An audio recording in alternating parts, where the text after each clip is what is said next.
Amasan tuniti nga hun pha ipi ipapathin lopina changen la chule tuni huna Sunday School Zillai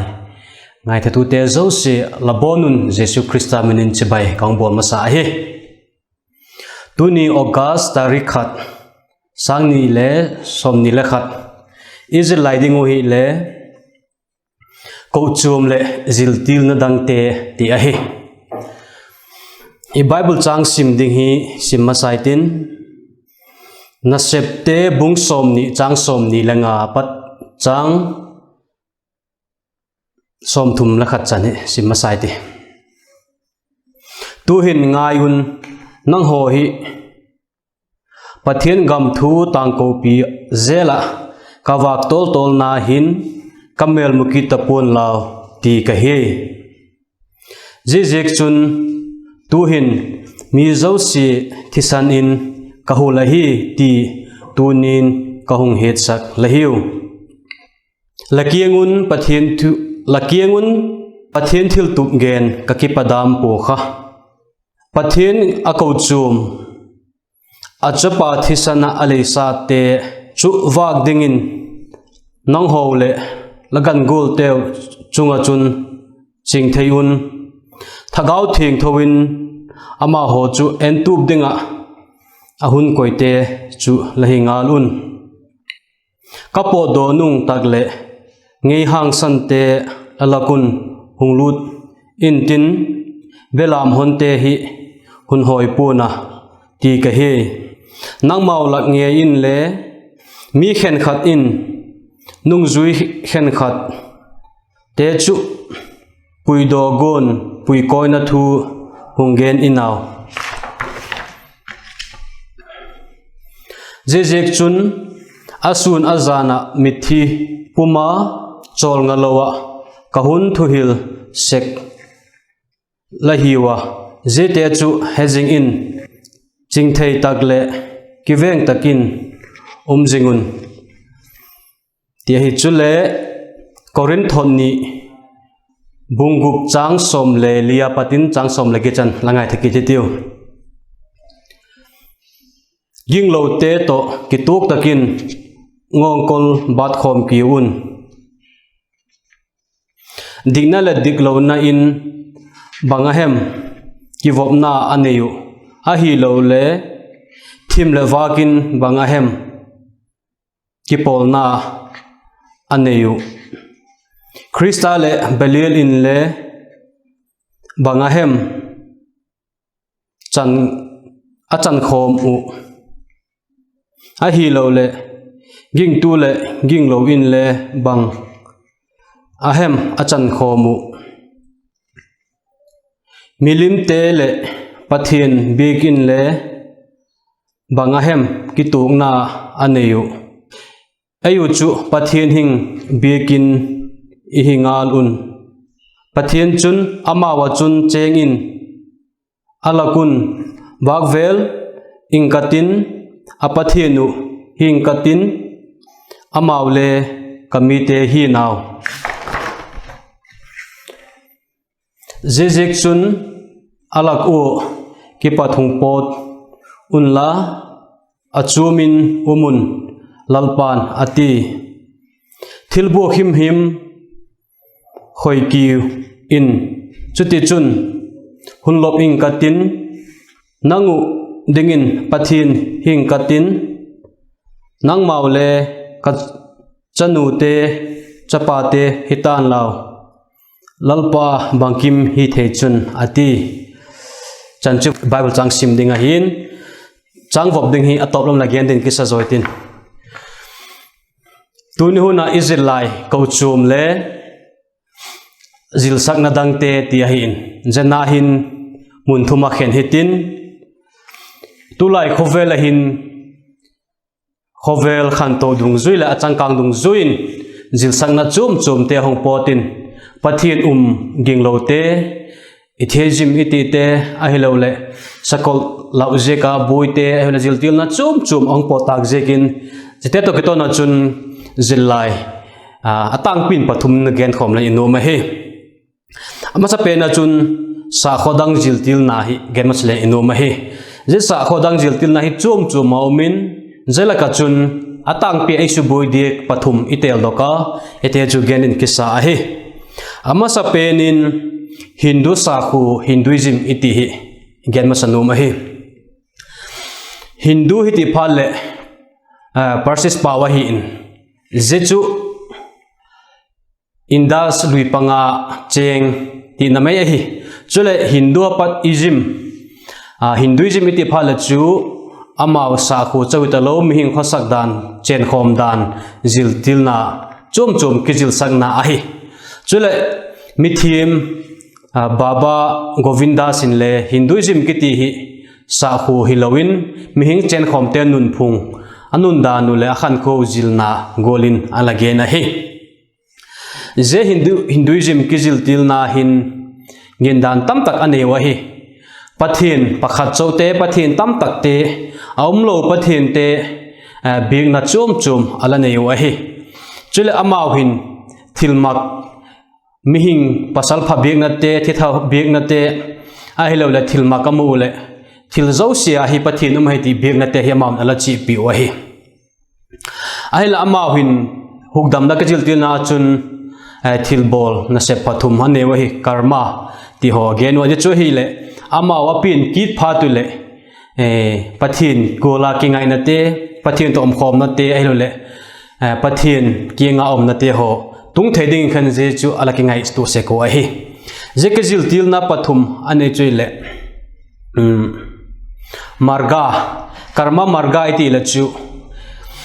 bangiti dem na sep phata hugdam na chan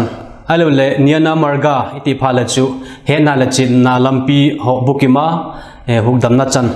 alole thum na chun bhakti marga te choi phala chu happy na neya happy na lampi zui bukima hugdam na chang ti ahi wa ma hi je ka chun Hinduism te hi jigola chu ngindan chum chum ala neya ala chi pi te ahi wa hi je Hinduism te hi gen gol khan hindan chondan khandan zilapat amau pathin mudan je pathin gola ki ngai na tik tun dinga chun je hindan pathum da nai ba gen karma marga nena marga le bhakti marga kha aphak te te yunga ya hi te chu Hinduism ki jilti na chomum takai ba gen hi le pantin chule abana chun Muslim te ki zilsakna hi bagen len inuma hi Muslim te hi la chu Islam tin hewa Islam choi ti la chu kodo ti na me hi kipie ti na zo hi Islam hi chule Muslim phala chu kipete ti na hi chule ama ho hi musalman hi lo le mohabanen ti da na kha het ala hi wa hi amau kizil til na hi chun pathin khat cho oma amin chu ala ahi ama chu athupi pen le alien pen auma sa pen le anung pen mi zo si masangal ama chu mi hing hilo mi le ko ma hing dek lawa hi ti chu amau kizil til da na hi chule je ala chun zol nei tam tak anei ahi azol nei te chu hi le Moses te Abraham te Jesu Christa Jesu iti khahin chule amawin alangai thupi penule zolnai laka alien pen le anunung pen chu Muhammad hi ahi atina lagenu ahi amaw kizil til na hin hugdam na alanei wa je hugdam na chu amaw le van gam hi alapom wa hi je khela chun minun sete thil pholo bolte chu gonmuna paiding je chu leile van amsung sia ding ti ahi chule Islam hin kho sa kho hin pathian dang him biak aphal lo wa hi alati lo hi pathian pui ti chu hi chule Quran amaw Bible ite dem alaki jil tilna abla khabu thing thawu chu Quran he hin Quran bung som la kha chang zale pagupna chun je gon alagen ahi migilo te chu gomuna painum nu ama ho chu leila van sung sia dinga hiu sule alal papathin doilam hilo lal papathin chu agongal nagul taka tun sak sek tu a hi ti alaki ji ka hi je Islam te ho godmuna te kha khovel top ni phale khatve zelai lawan ong chai phat hi le hin na thak mat thak the denga hun pi ki denga gen ala hi wa hi chule apathum na hin Buddhism ti gen lai no ma hi Buddha sa khu zui te ho hi Buddhism a hi wa je sa khu hin chu pathin thulam hi aki ha gen bek lawin na ma hi a hi la achi pi pe nu chu mihing hin khwa bolding sepding bolding le mihing nun chan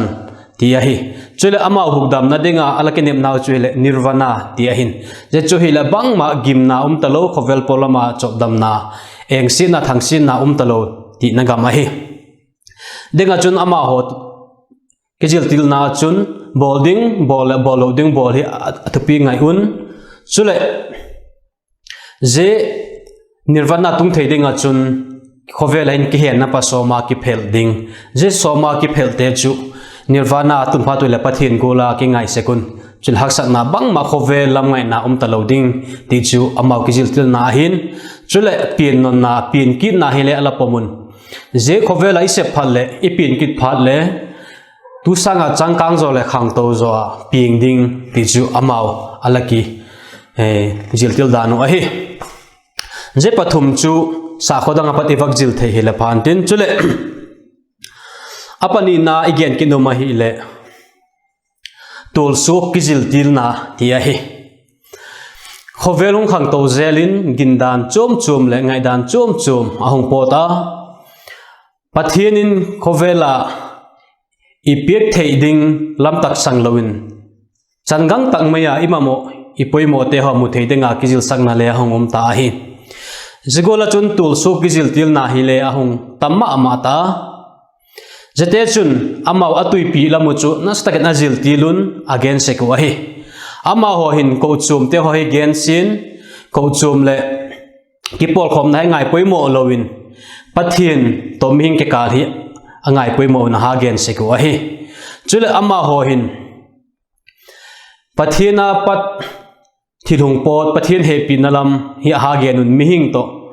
pathin ke kala mihing te sep ding lam mi ha gen lawin pathianin mihing te denga e bol pi khi ala ha gen so se ko hi chule zetul so kizil til na hin Kochuam dem na te amau ngai dan a hi pen gola ngai na te le thil chom choma a hi pen le a he naw neu cha mang cha khan kizil til na kha ala chi pi se ko hi je kizil til na hin le gindan chom chom ahong po thaki ta hi Jesu Christa inei la chun second coming iti lalpa Jesu Christa hungki na hi angai ta poi ti ho ai lo le Jesu Christa ginna i thokin naw kha ama thokin na choi ta na dang thokin dang angai ta pui ti te ai lo le Jesu Christa hi khovela hungzo hi ta hen zekizil til na te chu sul bol na bang ma talo sul o bol khat pule le chu amma hi ta lowin atak sawa sul khan ava bol he zutai ti kizil til na te a hi sek we hi chela zekizil til na hin Kochuam dem te le a hi lo le pol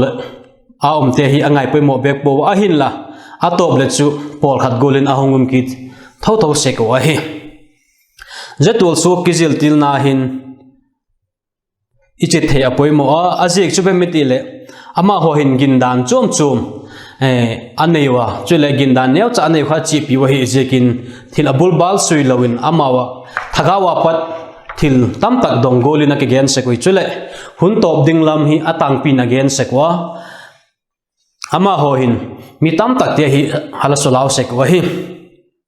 chule athak thaka jek tulso kejil tilna ahong pot ki sek jek bemetile kisuk launa China ga lending thim thoni na hongding tite ailola UDID Aadhaar card ti to WCC ti te ho hito sakot number to gen matin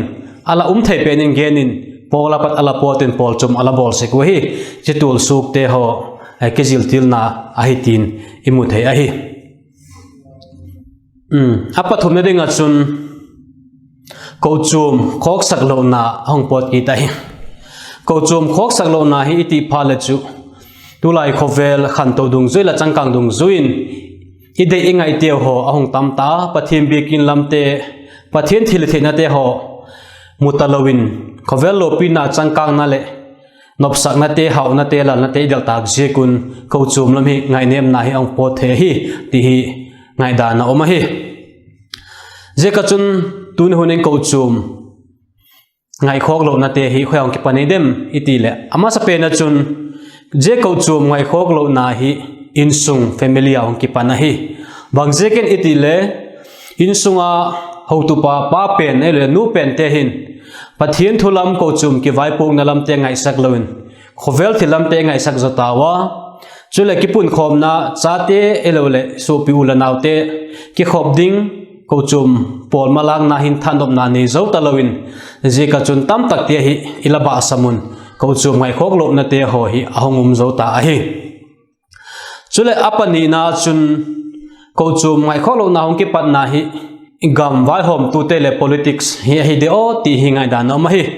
azik chu Kochuam thil sangin party thil ho ingai poimo zotawa Kochuam thu sangin party thu izom zotawa chule election i bolun le alin alaling ikichu danun le Kochuam lam hi ingai sak tapuwa je khela chun vai hom ningang chu phati le Kochuam te hi ingai nep kha se ko hi jena chun Kochuam ngai khok lo na hi abul pi chu political party election i bolan te ho hele hi de o ti hi ngai danu ma hi je ka chun tuni hun hin Kochuam khok sak lo na thak tak maya he dingu chu insung apoimo na chu insung le igam song khatang theninga chun athak tak mai mal hin kho hi poimo a hi je ka chun sol chak po khan le tin ala ge na hi kha igam song I khovel aboi le khan to dung zui a khan Zilsakna chom chom hong potin tu hin le isak ithanga I cheng khom gam tawa je ka chun sol chak polin Galatia pungkha changi na chun himale Kema wahem vansol chak inahem chanchin pha danghim him kemau zilsak lo kha hong zilsak ko chun han sadongin umhen ti kha ahi je chu sota pol ni lage na hi jekin Kochuam te chit hai apoi mo ma hi ti ki he thei hi je chu chang vop dile hi in chang vop di kha hong sulang kit katin Galatia bung khat changi na hin himale kema wahem wana van sol chakin ahem chanchin pha lakiengu kagenu hilo kha chanchin pha dang him again uchun han sedongin umhen ti chu tun hunai chang vop dinga hi chule gen khom ding hi pani oma je hi hungsim to ki ding katin ama sa zo chu ahi le Sakhol dang zilti na khen khat vaglaki akhok na umini hewem sakhol dang ki ziltil na khoita khem khat vaglaki akhok na umini hewem ti hi zoi chula pani na chun tul sok ki ziltil na apat ki vending dan gen hile ti hi tunhu na Zillai cheng choi ji hintin thak tak meya pathin thu chanchin pha apat pilwanding ye Kochuam Christian ziltil na khelama chanchin pha ziltil na chom te pat ki vending dan izil thei chanchui la phana ka kipak